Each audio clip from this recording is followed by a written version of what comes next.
And we're back. Yeah. Cool. So, you're heading towards the Mogwai camp, and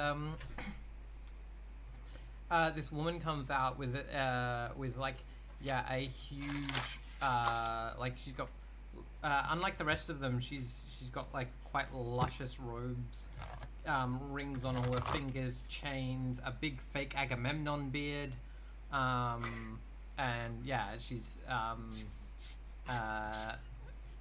and yeah, she comes out once the others like call for her, and yeah, and the person who was standing on the older looking Mogwai dude who was standing on the back of the Brahmin, is like ushered into a tent away from the strangers.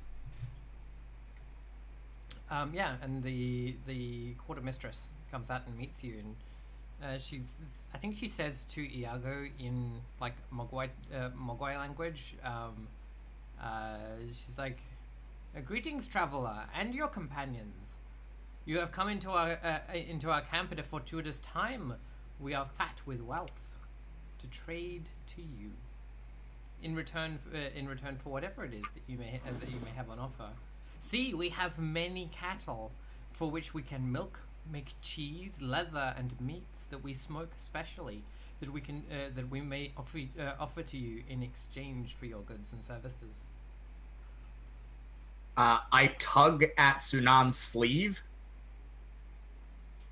and like excitedly wave something in their face, and it's the tarot. It's the tarot drawer that Raindrop has just like surreptitiously done in their sleeve to like check what the future says. Oh yeah. Just wave it really excitedly. Wait, what is it? What is it's the Emperor. Oh, ooh, okay, all right. And they're just like tugging on his sleeve and like brandishing it in your face, and then they put it away again. Okay, yeah. So I look at it and I like kind of like frown a little bit, like in thought, and nod at you. And then I point at the lady. Okay, yeah. As in that, like you feel that it refers to her. Yeah. Okay. Also, make sure that everyone's And got then in I- their heads your triggers for XP. We should. And then I flip the card over and like point at the back to suggest like the Empress, and I point into the tent where the old vision having Mogwai went. Okay. So yeah, you feel like these are the like core leaders, and what they say kind of goes here. Yeah. And I tuck it away in my sleeve. Yeah. So yeah, I nod and I'm like, it seems like that. Yeah. We should pay them respect. And then I go over to the lady. I mean, she's currently addressing Iago, so I want to know what Iago's doing. That's fair. I'm bustling over to interrupt. That's my action. Be here in kind, and like as I pull each of the bottles out, it's like with a bow that I show it to her, like as a sign of respect. Let her like take and examine it. Yeah. So there's this like she. So do the bottles have stuff in them? No, they're baubles, not bottles. Baubles, right? Yeah. Yeah. Yeah. She seems fairly discerning when she's looking at these. She's like, they're nice baubles, but they're not, riches. And yeah, so she seems to be like, yeah. Unlike the others, she's not distracted by shiny stuff that isn't necessarily, like hugely valuable. She seems to like looking at her, you can tell that she's a very shrewd negotiator. But yeah, she's like, these are nice. My some of my campmates would definitely see these as beautiful gifts, but we must be fair in our negotiations, and in a place like this, our milk, our cheese, our leathers and smoked meats, very valuable. She's like, and I think she makes you an offer of a certain amount of rations that is quite low in exchange for all the baubles. I'm sorry if my intentions have been misconstrued. I'm actually not here for rations, but more information. Her eyes narrow, and she's like, "What kind of information do you seek?" we can tell you about trade routes. We can tell you about she's like, we can tell you where we go, but we're not. And she like looks over to the approaching Garuda, and she's like, but we're not secret keepers. I ask for no secrets. We search for a tall white stone, a tree made of glass, and a black river that flows in the desert. And she's like, I have heard Merrywell speak of these things. She says, you are seeking. What's the name of these people that travel to heaven to trade? Golden Wheel. Yeah, we have heard of the Golden Wheel. We have not seen them, but Merrywell knows of them. Knows that they walk these lands. You would speak with my shaman? If you would allow it. She's like, she's like, my shaman is very delicate. It's very, very big risk for me to share him with you. She's like, as I understand. She's like, I will. This, and like she gestures to the baubles, and she's like, this doesn't matter. What do you pay me? I'm gonna sort of like, not that I can't understand this conversation, can I? No. Oh, dang. So speaking with their shaman and entering negotiations without care, Mm-hmm. I arrive in a flutter of feathers, Mm-hmm. and I reach inside my sleeve, Mm-hmm. and I reach inside my sleeve and go to pull something out, and then put it back in because I realize she doesn't have anywhere to put it. And I point at her, and I point at my like cupped hands like this, and like motion for her to cup her hands. She like looks to Iago and is like, your friend is very strange. Are they safe? For the time being, yes. But I would ask that he not be present while we speak to the shaman. They. So on this point, actually, I've been thinking about this. I don't think like other species actually know how to correctly gender Garuda. I don't think they can tell. Yeah. I think they is Raindrop's pronoun. I think other people just make guesses. Yeah, legit, 100%. But as I've traveled, I should know. That's true. Yeah, should know. But yeah, so like they're still looking expectantly at the lady, like she like a wry smile crosses her mouth under the big fake beard, and she holds that. She cups her hands. All right, and Raindrop reaches into their sleeve and pulls out a jar, and it's the same jar we've seen earlier in the episode, filled with this like strange red dirt. And they open the jar and they dump out like a bunch of the red dirt into her hands and put the stuff on the jar, put it back into it, and then I'll like, let me explain. And they make the sound of like rain, really heavy rain, like the exact same storm that just happened. Yeah. And then they mime out like doing magic.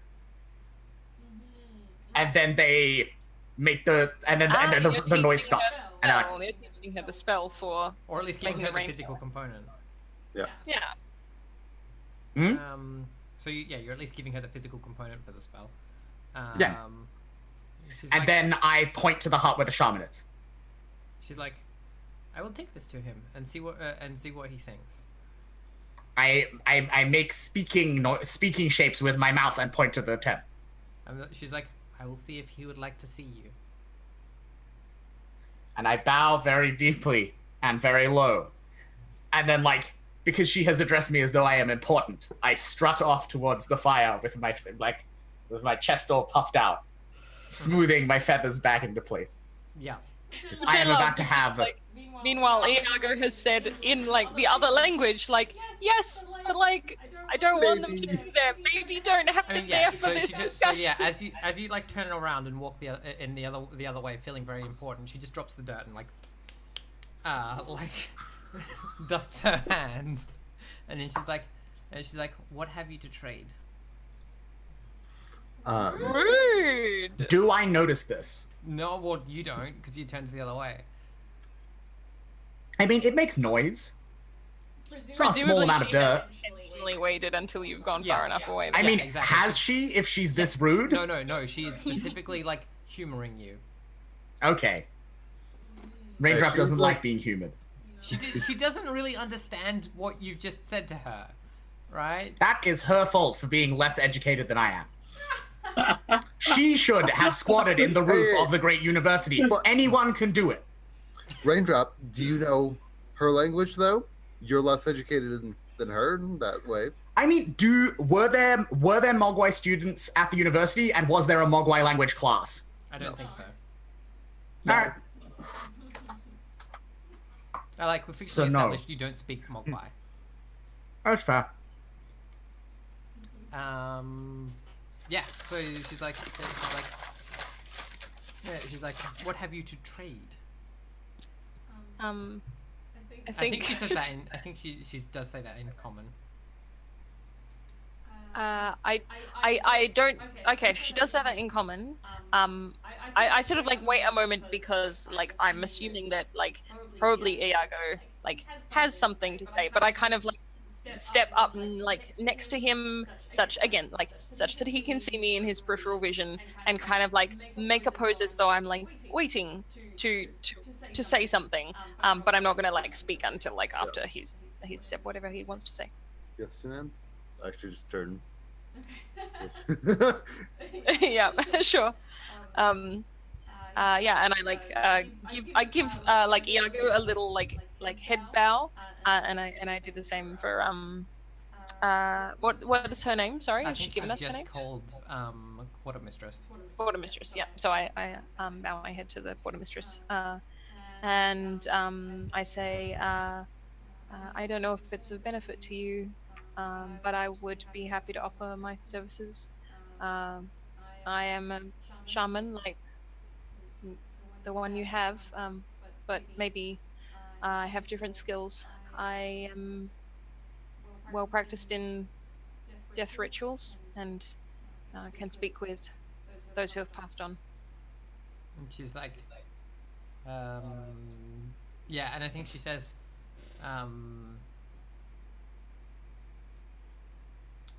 yeah, I think she says to you, death rituals. You understand the value of life and blood. Merryway is was it Merryway? Was that? Yeah. Yeah, Merryway is not so skilled in these things. She's like, and yeah, she says, one of ours, she's in a tent, is with child, and poorly.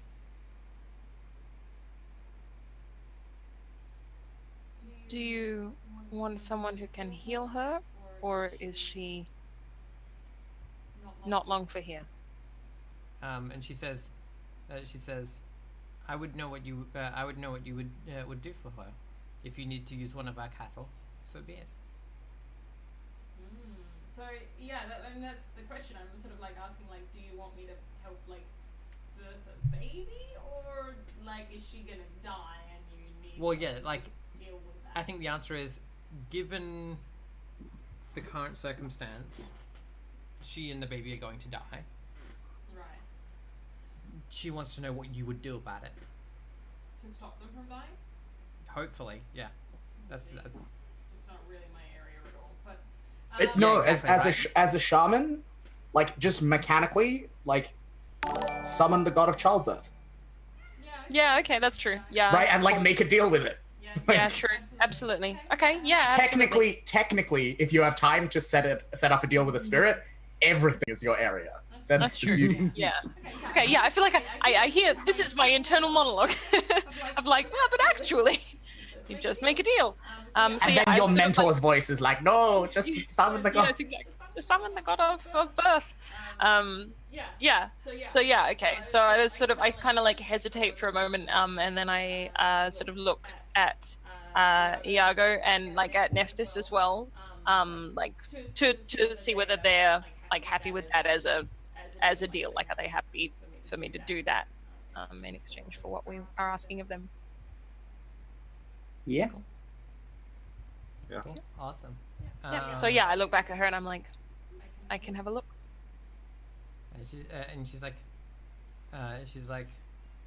she turns to Iago and is like, "Is your shaman required to speak to mine?"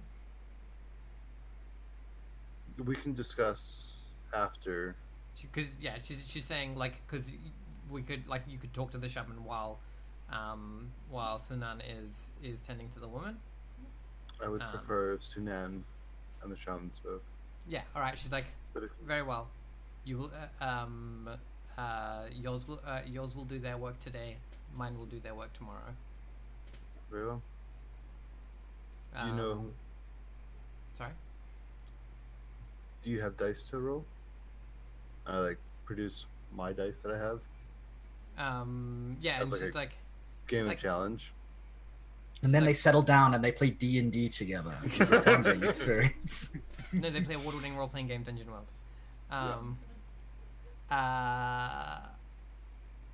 So are you suggesting that like she play dice with you? Mm-hmm. Yeah, I think she takes you up on that.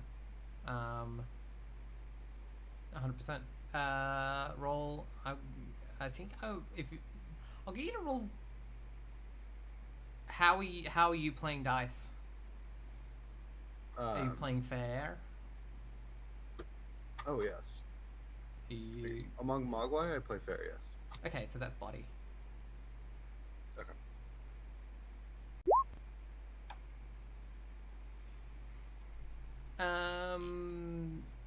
Yeah, cool.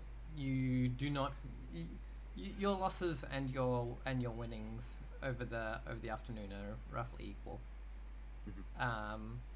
We like trade items basically as bets. Yeah, exactly. Yeah. We agree that they're of equal value on each after as like the wager. Yep. Each bet. Yes. Are you so evenly matched that you end up at the end with all of your own items back? No. It's almost like a way of trading. It's like it's like a ritualized exchange thing. Yeah. That's cool. Yeah. I'm into it. So God's favor, somebody should get more, then the God's favor, someone gets more. Yeah. Neftis, these Mogwai are still scared of, but also like seem to be making small jokes about you. Also, you have like a wound. Yeah. No big deal though. Like just casually. Yeah, I think while all of this was going on, maybe I was staying back and I was like bandaging my own wound. And then I go and I coil by the fire, and begin like meditating. But I keep like opening my eyes and like flicking my tongue whenever I hear one of these Mogwai saying something. Yeah, they're speaking in Mogwai, but the little like little laughs like indicate that they're clearly like telling jokes. How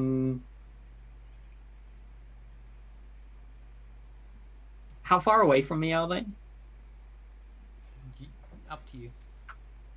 Okay. What I want to do is like basically burrow my tail under the sand and then have it poke out of the sand next to them and then start rattling. Yeah. Yeah. You're pulling a good human prank. Yeah, exactly. And the one that seems to have been like telling them most jokes, like freaks out and like falls over, and all of the other ones like point and laugh at them, with their little and yeah, they're like it's funny because it got turned around and now he's the stupid one. Yeah. Did you want to do anything in the meantime? Otherwise, we'll cut to Emily. I think I sort of realize I'm not going to get enough like quiet time to meditate properly, so I pull out my book of Pathways to Heaven, Yeah. and I'm going to go back over my set of directions to find For finding the golden wheel. the golden wheel. Yep. So, yeah. Do you want to do you want to roll for information, or do you want to just like be meditating, or reading? I could roll. Yeah. You have that power. I do. I have that power. It's I assume a mind roll. Yes, it would be a mind roll. Oh no. That's why I tempted you into making it. Is there a help mechanic in this game? Let's double check. I don't think there is. Dharma, isn't it? Is it a Dharma? Is it? And no, I think Dharma you use to help yourself. I don't know that there's not yet like aid or interfere mechanics. Which is a shame because I have a cool mental image. You will narrate it. Fuck it, I'm gonna narrate my cool mental image anyway. So like this is the point where Raindrop struts onto the scene, still looking very puffed up because they are a very important bird with a very important meeting. Quite. And they are going to be a very upset bird when they find out that they are just being humored and that this quartermistress is bullshit. But that's a future scene. Right now, they're just real happy. And I think they strut on over like delightedly to where Nephthys is like coiled up, and they kind of like scramble up her coils and like plop down in her coil lap, and like also start reading the book. Yeah, and I think it's every so often they see something excited and they make that noise of delight that they once heard an elderly academic make when, after like decades of searching the library of the great university, they finally found the right citation they needed to finish their PhD thesis. Every so often they make like that noise and they like point at something on the page The thing that seems is, relevant. I know exactly what that noise is. I know, right? Just, After, is it? oh, fucking finally. Yeah, exactly. But in their head, it's an excited noise. Yeah. Can you roll mind for me? Because it was always followed very soon after by the awarding of a robe. Yes. Yes. Do you want to roll Also roll mind? for me? Yeah. Yeah. I'm good at that. I'm a smart bird. You're a very clever bird. Clever bird with good brain.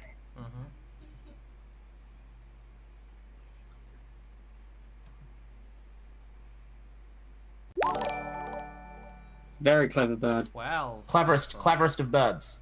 Nice. So Nephthys, while this is going on, is mostly not paying attention to you, but then finally, like, you point at something really important, and I'm like, oh, I hadn't noticed that. Thank you, Ranger. And then I say, why didn't you do that 4 hours ago? And I just like beam up at you like I make the dumbest happy bird face. Yeah. Oh, I think we actually saw that picture earlier today, didn't we? Yeah, right? Exactly. I was going to say, it's the picture of the Tony Frog mouth Um, from the other game. So yeah, so the I think the thing that you notice is the fact that that because they travel between worlds, they've only been heard of being found at dawn and dusk, the golden wheel. So like when people are trying to track them down, that's when they find them. So all along like the towns that are on the edges of their borders, there are all of these like dusk markets. I think Nephthys sees for a very short moment, Raindrop looks speculatively up at the sky, like they are running through a catalog in their head, and then they shake their head like, no, that would be a bad idea.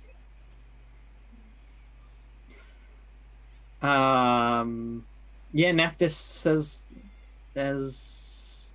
can see the cogs working. What are you thinking, Raindrop? Technically, the solar orb is an object like any other that may be transposed through space by the use of arcane formula. No, yes, that would be And then just in Iago's voice, no. Mm-hmm. And they nod. Like they knew what you were about to say.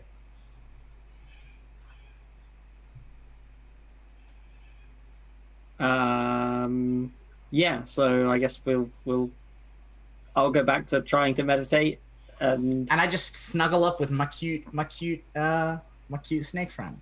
Mm-hmm. Because I'm a heat source. I'm being helpful. Yeah, exactly. Yeah. And I just like doze off, and I'm like having a little bird nap. The trouble is that you're going to wake up with just completely constricted. Yeah, right. Like And you'll probably. end up, like, yeah. Oh shit. Actually, I'm gonna need you to roll body if you're sleeping. If you're sleeping in that close proximity, like if that's a risk, I need you to roll body. Yeah, that's legit. Just because. But it could happen, right? Like. Mm-hmm. Well, Snake muscles can lock and stay locked for like hours. Okay. I don't give a fuck. You climb out before you die. Because I think if I can narrate the success. The reason that I'm making you roll for this is that snake bodies tend to lock in that way, but birds don't have diaphragms, so they cannot breathe if they can't physically expand their chest. It's really, really easy to... Yeah, it's like they don't have lung muscles, yeah. Yeah. To my mind, this is not a, like, clambering their way out in time, because, like, that doesn't feel like their style. I think it's they have done this enough times that reflexively in their sleep, they compensate for the constriction. Oh, right, yeah. Like, every 5 minutes, the coils have tightened a little, and Raindrop has readjusted position a little, and they just, like, there's an equilibrium that is maintained. Yeah. Cool. Yeah, I just realized like we had a snake and a bird, and I was like, oh wait, that's a bad combination. Mm-hmm. Yeah, but it's a friendly bird and a cute I know, snake. but like it's like one of the things that I've learned with like having a bird is that you have to be really careful not to constrict their breathing, because you can just accidentally suffocate them. That is true. Yep. I probably know a spell for that. For not being like from a self-defense standpoint, I think Raindrop definitely has a spell for that. Yeah. Sunan. You're led into a tent. All of the Mogwai in here. It looks like all of the Mogwai in here are women. And yeah, you see one that is well preggers. You don't say. Well, okay. Yeah, and she's unconscious, sweating. Okay. All right. So as part of my shamanness, as part of my magicianness, I have the mysticism thing, like Raindrop has, which is you're capable of perceiving and harnessing the power of the fountain. By that, and considering my like specific areas of expertise, can I perceive like, I guess, kind of the aura of this woman and her baby and see like where they are in relation to death? Perceiving auras is specifically sixth sense. Yeah. Okay. Mysticism is purely and simply the prerequisite for being able to do magic at all. Yeah. Okay. Mm-hmm. Like it's like the fountain is real, and you can like. Okay. Touch So the I water. don't have a way of. I don't have a. Not without asking someone to give it to you. Yeah. Or like, it may be a thing that because of your craft, you can just do. Fictional position. I don't feel like I would know that. I think usually because of my craft, usually I would turn up when someone was already dead. Although no, actually that's not true. No. Yeah, like it I feels would know cool that some ritual, like being there as someone is going to die to do. Actually, yes, there is specific stuff that I know that has to be done before the person dies. So yes, Yeah. okay, actually, I would know that And, kind like- of stuff. and like it feels cool that Yeah. like sometimes people bring you in to find out if a person is going to die. Like I Yeah. like the idea of that being the same job as a mortician. I think that's cool. True. Okay, yeah, I agree. I like that. All right, so yes, I think it makes sense that I would be able to, and I think it's not a magical thing. I think that's actually literally just a like a physical examination thing. I do things like check like her pupils and her breathing, and the temperature of her skin and things like that. And maybe there's some like pseudo ritual stuff where I like, hold incense above her mouth and see like the patterns that the smoke makes and things like that. Yeah, no. So that's a mind check. Cool.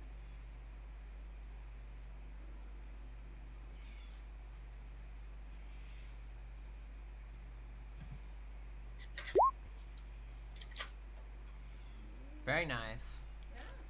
The baby, the little heartbeat and like movement of the baby. The baby is well healthy, but like at risk of being, like if the mother dies or there are problems in childbirth, then it will die.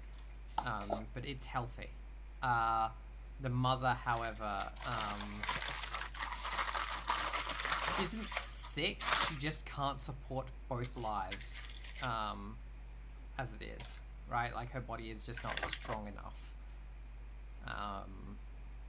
She's a feeble person, and at the moment the baby is drawing too much of her life. Okay. This is so So interesting it's- because I know how the player would like feel about this situation, but I think in this case the character feels quite differently. So it's the god of pregnant mothers you need, not the god of midwifery. No, actually, that's Mm. I'm not going to call either of those. Oh dear. And now I'm So- concerned and intrigued. So I think I look around at the women in here, the Mogwai women. You're like Can I- scooped to be at it, like, because the yurt is not tall enough for you to stand fully in. Yeah, I think I've knelt down Yeah. next to her. How many women are there here, other than the mother? 4. Okay. I think I'm gonna say to them, and I start by apologizing for not speaking their language, and then I say to them in common, I'm going to need to speak to spirits. You can't be in here while I do that, but once I've spoken, I will call you back. They nod and they shuffle out. I figure like because they have a shaman, that's probably not like they yeah, probably exactly. understand. Yep. Outlandish. They're used to shaman Yeah. bullshit. Yeah. Yep. And then I would like to use my shaman move, which I can't believe I can't believe it's not a rolling thing, but I find that so fascinating and cool because it encourages me to like really think about the value of the things that I'm like offering. So, and I think I do all of this like in like my own language, like my native language, Yeah. and whispered. Like there's a lot of stuff that I do all the time. I go to great lengths to like keep everything that I'm saying and doing secret, for like everyone. Yeah. So including this woman, I don't want her to hear what I'm saying or understand it. So, Yep. and I am going to, I am going to call. Okay. I think, and again, I'm gonna throw some world building stuff in here. I think there is a folklore phenomena tradition happening that when a person is close to death, those who have already passed on into heaven come near. That like those who loved them, who were their loved ones, Yeah. who've already come near. I mean, To kind I of mean, they don't exist outside of. They're not. They're like, heaven. Like they don't wait in heaven. They're like people are reincarnated. Oh, right, of Yeah. course. They don't. That's right. They So aren't they're not They aren't waiting. Like, yeah, ghosts are spirits that don't go Okay. to heaven. Most Yes. dead people just fuck Oh, off okay. and keep going. All right. Okay. In which case, if there are any people to whom they had a close relationship with who have not gone into heaven, The who are ghosts of the tribe. Yeah. then the ghosts come near, which actually is better for what I'm thinking. And try to steal them from heaven, right? They're like, no, you can't have them. Yeah. Yeah, They exactly. need to stay ours, not be reborn as a different thing. Exactly. So I am gonna kind of like, light some incense. I cast like a little bit of blood on the sand. Blood from what? You? From me. Yeah. It's grey, of course. I kind of like close my eyes and just kind of like open my senses to ghosts that might be nearby her.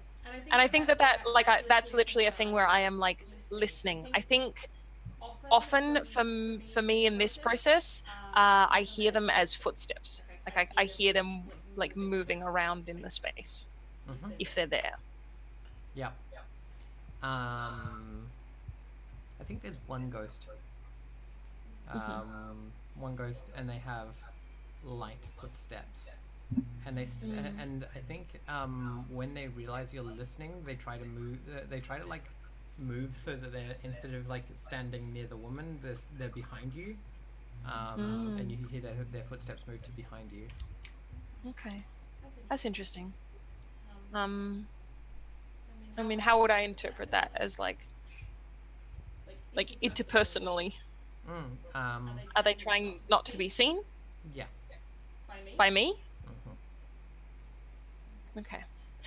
So I think I sort of like speak kind of to them, but like kind of into the room, as it were, in my language and quietly.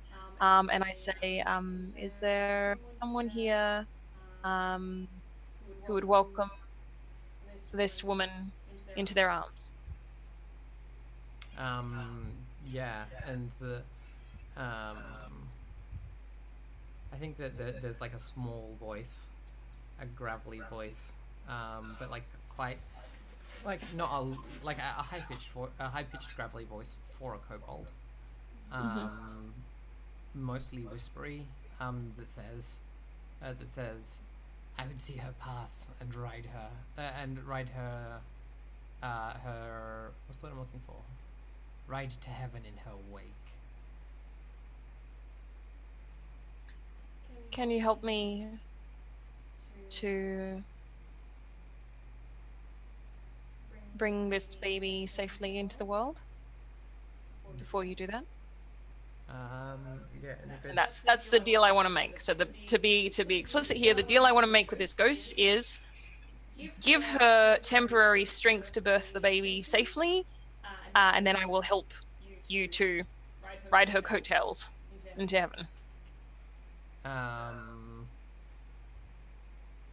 If that's a thing that I can offer. I think it probably is the thing that's. I mean, I know the rituals for sending her safely into heaven. So. I mean, you're not a priest, though.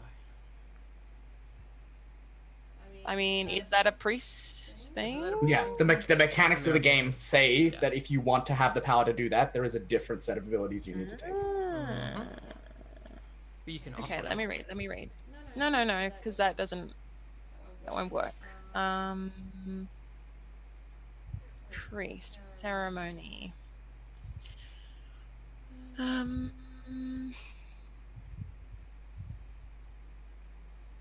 Where is this? Channeling? No. Next one down. Miracles. Um. Like if you want to do rituals that have actual power, that is a miracles thing. Is basically the design space of the game. It doesn't specifically say. Here's what the deal is, Em. It doesn't specifically say death stuff, yeah. Here's the deal. That's he seems to think that he's going to write her coattails anyway, her wake anyway. Yeah. But he will help. He will give the baby the strength that is required. If you cut open and like pull the baby forth. But I think he's definitely expecting you to like make it a lot more chaotic than it needs to be. A lot more, a lot more cutting and a lot more slashing than needs. So basically, like, if you hurt this woman, then like you can have the baby. I mean, like if you end her by like cutting her open and like just flaying her and taking the baby, then he'll make sure that the baby lives. Wow, that's gross. Yep. Not the kind of ghosts that I'm used to dealing with. Usually they're just like, yes, give me my loved person. Actually, I think that's an interesting thing because I think this is weird. Usually it's not like people with bad intent who come. I mean, he's like, stuck here because of his sins. No. Well, yes, but I mean, like, I think in the past, the ghosts that come near someone when they're dying are like the ones who like. Oh yeah. We're close to them. Yeah. That's why they know. It's just one that's been around the tribe for a long time. Yeah. Oof.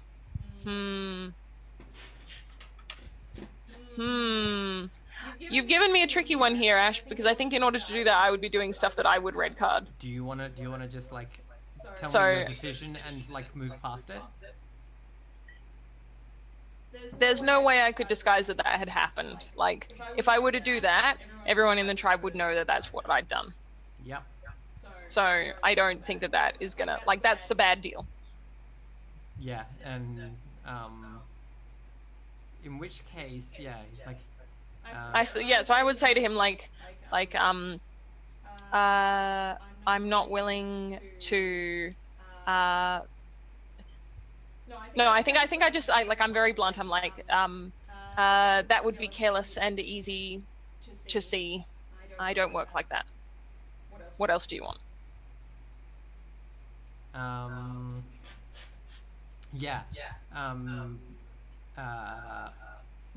He's like, I can take the babe. She will live.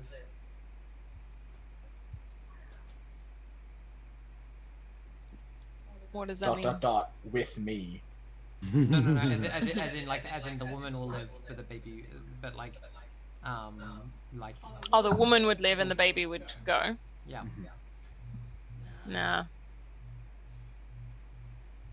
Nah. What this person wants is butchery. Of someone or something. Did say you could have a cow. That's true. They did say I could have a cow. Does this turn into the scene in Game of Thrones where the witch like sacrifices the horse to save Khal Drogo? Oh, I thought we were about to talk about the fucking scene in Apocalypse Now with the cow. I thought we were about to talk about the Blood Eagle, but. I mean, it's Emily talking, Ash. We weren't about to talk about that ever. That wasn't on the table. Yeah. That's all right. I have seen those scenes. Well, half seen them, like this. Okay. So yeah, I think I say if it is a sacrifice you require, if you want blood and chaos, let me use one of the beasts that is important to the tribe.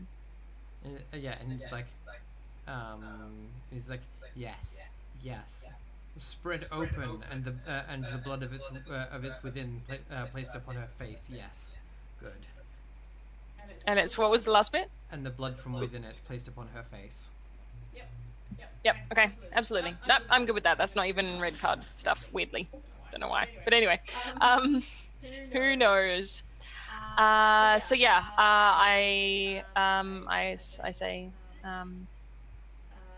so the sacrifice of the cow. She will die. I cannot save her, but the baby must live. Is it a deal? It is a deal. So yeah. So I sort of open the door flaps of the tent and I say to the 4 women who are presumably still outside, please bring me the cow that was offered. And they like look amongst themselves and they're like, okay, things are serious. Yeah, and they go. Is that where we go to break? Yeah, I think. Emily, do you want to like skip over the actual ritual itself? No, that's actually fine. Well, I'm just thinking like for the sake of like time and break.